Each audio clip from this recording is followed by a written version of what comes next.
एक दफा का जिक्र है कि एक घना और सुनसान जंगल था जिसे सायादार जंगल कहा जाता था। जंगल में मुख्तलिफ जानवर रहते थे, मगर वहां जाने से सब डरते थे क्योंकि रात होते ही अजीब वाओ गरीब आवाजें आती थीं।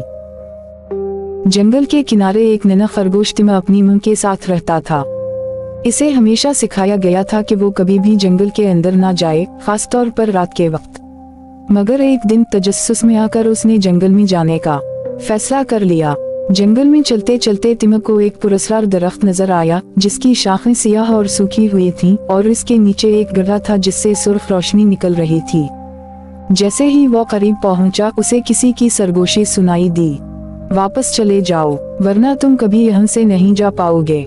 तिमा घबरा गया, मगर उसका तजस्सुस और बढ़ गया। अचानक रोशनी में एक साया उभरा। ये एक अजीब वाओ गरीब मखलूक थी जिसकी आँखें सुर्ख और दंत नोकीले थे। ये शक्ल से भेड़िया लगता था, मगर उसका जिस्म दही से बना हुआ था। तिमा पीछे हटने लगा, मगर भेड़िया बोल पड़ा, तुमने मुझे जगह दिया है, अब मैं तुम्हें कभी नहीं छोड़ूंगा। अचानक जंगल की हवा रुक गई, परिंदे खामोश हो गए और दरख्त सरगोशियां करने लगे। तिमा जितनी तेजी से भाग सकता था भागा, मगर वो मखलूक इसके पीछे थी। तिमा अपनी मां के पास पहुंचा और सारी बात बताई। उसकी मां का चेहरा फिक हो गया। बेटा, तुमने सायादार भेड़िए को जगह दिया है। वो उन जानवरों की रूहें खा जाता है जो जंगल में खौफ के साथ भागते हैं।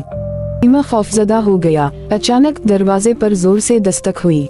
जब दरवाजा खोला गया तो बाहर कुछ नहीं था, सिर्फ एक साया था जो धीरे धीरे अंदर दाखिल हो रहा था।